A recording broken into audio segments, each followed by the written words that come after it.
Alright, my Muslim friends, let's talk about one of Islam's most ridiculous and ahistorical claims, that Abraham built the Kaaba and that Allah magically amplified his voice so that everyone from all over the world, past, present, and future, heard his call to pilgrimage, that the announcement was heard miraculously all over the world, not only by the people living then, but also by all those yet to be born upto the day of resurrection. Sounds amazing, right? There's just one tiny little problem. It never happened. Point number one, where were the Muslims before Muhammad? If Abraham's call was heard by the whole world, then why did no so-called Muslim in Abraham's time and forward ever travel to Mecca? Why did only pagan Arabs show up? Why did Moses, David, Solomon, and Jesus never mention Mecca and went for pilgrimage to Mecca? Why did every prophet pray toward Jerusalem, not toward Kaaba and Mecca?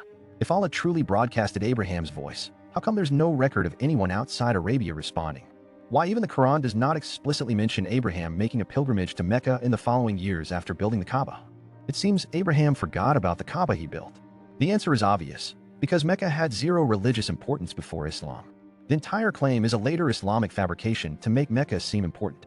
Point number two, the Bible doesn't mention Mecca. The Bible gives detailed accounts of Abraham's life, his travels, his places of worship, but guess what? No Mecca, no Kaaba, no pilgrimage to Arabia. Are you telling me every single so-called Muslim prophet forgot about Mecca? Or is it more likely that Islam made it up? Point number three, no archaeological evidence. If Abraham built the Kaaba, there should be historical proof, right? Any inscriptions? No. Any ancient writings? None. Any artifacts? Zero. What do we find instead? The Kaaba was a pagan shrine filled with 360 idols before Muhammad took over. So Abraham built a monotheistic house of worship, and Allah just let it be used for idol worship for 2,000 years? Seriously? Point number four, the Qibla switch proves it's a lie. If Abraham built the Kaaba, why did Muhammad and early Muslims pray toward Jerusalem for 13 years? Because Mecca wasn't important to anyone.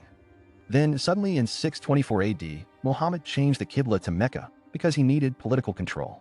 This was never about Abraham. It was about power. The reality is, Mecca had no religious significance before Islam. When Muhammad started preaching, he needed a holy site, so he hijacked Abraham and slapped his name on the Kaaba. No history, no archaeology, no evidence, just Islamic propaganda. So, my Muslim friends, if you want us to believe Abraham built the Kaaba, don't give us fairy tales, give us evidence. But until then, here's the reality. Abraham never built the Kaaba. Mecca was a pagan shrine. Islam is rewriting history. And if you truly care about the truth, it's time to start asking the hard questions. Think about it.